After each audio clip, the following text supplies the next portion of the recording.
Hello friends, तुमच्या सगळ्यांचं स्वागत आहे माझ्या नवीन ब्लॉगमध्ये. तर सकाळचे वाजले ते 8:30 आणि तुम्हाला सगळ्यांना गुड मॉर्निंग. आवरलेलं आहे माझं, स्वयंपाक ते झालेलं आहे आणि दीदी पण स्कूलला गेलेली आहे आणि तुमच्या दाजी पण ड्युटीला गेलेली आहे. तर मी म्हणलं चला आता सकाळी सकाळी थोडा व्हिडिओ शूट करावा. स्वयंपाक ते झाले पण बाकीचं काम सगळं तसंच राहिलेलं आहे. शिवांशी पण इथं उठलेली आणि तिला पण दूध वगैरे दिलेलं आहे. थोडं खाल्लंय तिने पण. तू खेळते इथं किती खेळत होती.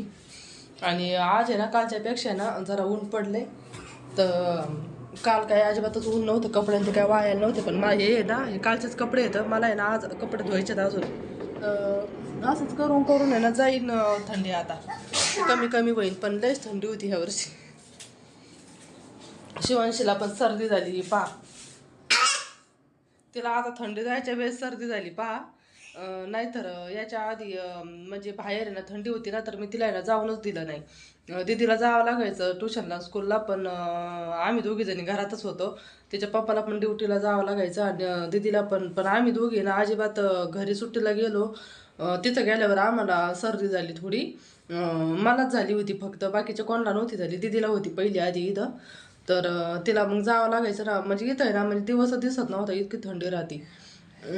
आपल्या इकडं कसं सकाळी संध्याकाळी लागते, पण दुपारी थोडंफार तरी ऊन पडतं. कधी वारं ती जरी सुटलं किंवा एखाद्या वेळेस जरी जास्त असले तरी पण इकडं थंडी म्हणजे इथं वरती आहे ना हिमाचलला बर्फ पडतो. तर मग त्याची वाफ काय होतं खाली येते.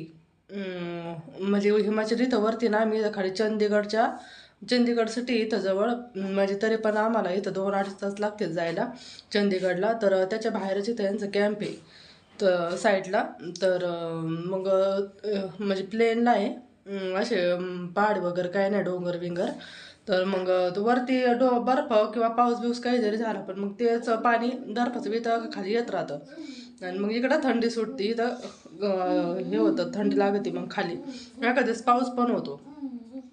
ते पाणी काय होतं मग आता तिथं आता बर्फ म्हणजे पडलेला असन. आणि याच्या आधी पण जेव्हा थंडी सुरू होती ना नोव्हेंबरपासूनच, तेव्हापासूनच बर्फ पडायला सुरू होतो. मग कधी जर जास्त बर्फ असला मग कधी म्हणजे दिवसच दिसत नाही इकडं. 2-2, 3-3 दिवस दिसत नव्हता. आम्ही 3-3, 4-4 दिवस कपडे सुद्धा वाळत नव्हते. आणि म्हणजे भिंती खाली पूर्ण असं आहे ना एकदम गार राहायचं. इकडं कधी पण जर कोणाला जरी पण यायचं जर असलं ना तर उन्हाळ्यात यायचं. ह्या दिवसात आहे ना पाऊस पण लय पडतो. आणि आपल्या इकडं कसं डोंगराचे त्याचे डोंगर आणि ते म्हणजे असं कसं पक्के राहते जरा थोडंसं. मी तर नाही गेले इकडं बाहेर कुठं अजून. आम्ही नाही गेलो फिरायला, कारण शिवायशी आम्ही आलो तेव्हा लहान होती. तर मग त्याच्यामुळं म्हणलं नको जायला कुठं. तर मग हे म्हणले थोडी मोठी होते ते अजून आहे आम्ही इथं ना 1-1.5 वर्ष, तर मग नंतर जाऊ म्हणले आपण बाहेर. पण आम्ही घरी जाताना ना दरवेळेस आम्ही आंबाल्यावरून जायचो. रात्री 1:30-2 वाजता आम्ही निघलो ना, तर आम्हाला सकाळी 6:30 वाजताची गाडी राहायची. पण आम्ही ह्यावेळेस जाताना आहे ना चंदीगडवरून गेलो होतो रात्री दुपारी 3 वाजता. आणि आम्हाला आहे ना 4-5:30 का 6ला गाडी होती चंदीगडमधून. तर जाताना पाहिलं मी ते डोंगर ते आहेत ना, म्हणजे आपल्या इकडं पूर्ण अशी पांढरी माती कशी असतील तसे डोंगर. मग ते रस्ते ते ब्लॉक ते होतात ना, मग ते त्याच्यामुळेच होते ते इकडं ब्लॉक. पावसाळ्यात काय होतं मग ते रस्ते ते बंद होतं. कोणी जर फिरायला त्याला जर आलं ना तर मग पावसात नाही यायचं, रस्ते तुटत आहेत. असं उन्हाळ्यात गरमी लय राहते, उन्हाळ्यात काही अडचण नाही. असं इकडच्या साईडला जरी कोणी येणार असलं किंवा यायचं असलं ना, आले जरी पण तरी पण आहे ना असं थंडीत किंवा पावसात त्याच्यात यायचं नाही. असं उन्हाळ्याच्या दिवसामध्ये यायचं कधी पण. हे भाषेवाची कशी इथं गोल गोल फिरायची खेळते ती एकटी. तिला बाहेर जर नेलं ना तरी पण ते राहत नाही. तिला ना घरात सवय आहे ना, मी बाहेर कुठं जात नाही घेऊन. मग घरात सवय आहे, मग ती माझ्या भावताल ती बरोबर खेळती.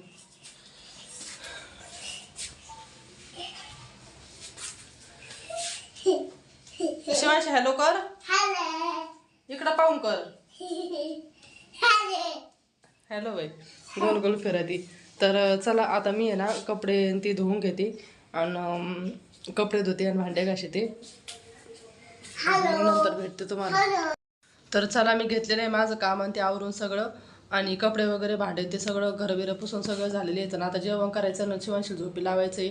आणि मेन म्हणजे उद्याच्या तिची ना ट्रिप जायची आहे सहल बाहेर, तर तिला आहे ना काहीतरी बरोबर बनवून द्यायचं आहे. आणि थोडी शॉपिंग करून आणायची तिला थोडीशी, म्हणजे असं खायची त्याची थोडं, म्हणजे थोडं घरी पण करणार आहे काही आणि थोडं ना विकतचं पण आणणार आहे. तर त्याच्यासाठी जायचं आहे. तर दुपारी जर तुमची दादी जर लवकर जर आले ड्युटीवरून तर मी जाणार आहे. जर गेले तर मी इथाचं मार्केट कसं मी तुम्हाला नक्की दाखीन. तिथाचा व्हिडिओ मी नक्की घेईन. तर तुम्ही बघायला विसरू नका. लय मोठं नाही इथाचं मार्केट, रामगड म्हणून मार्केट आहे इथं कॅम्पच्या बाहेर थोडंसं 1-1.5 किलोमीटर, 1.5 ते 2 किलोमीटर अंतरावर असन. पण नगरचं मार्केट आहे ना गावाकडचं, तर ते खूप मोठं आहे. आणि इथालचं काही एवढं मोठं नाही, पण मी तरी पण तुम्हाला दाखीन. तर चला आता जेवण ती करते मी आणि शिवांशी झोपी लाविते. तर आजचा व्हिडिओ एवढाच. तुम्हाला जर व्हिडिओ जर आवडला असेल तर एक व्हिडिओला लाईक आणि सबस्क्राईब करायला विसरू नका. आणि व्हिडिओ जर पाहायला जर आवडत असेल तर कमेंटमध्ये होय असं लिहा. आणि असेच हसत राहा, मजेत राहा आणि माझे व्हिडिओ बघत राहा. तर बाय बाय, भेटूया लवकरच पुढील व्हिडिओमध्ये. तर बाय बाय, धन्यवाद.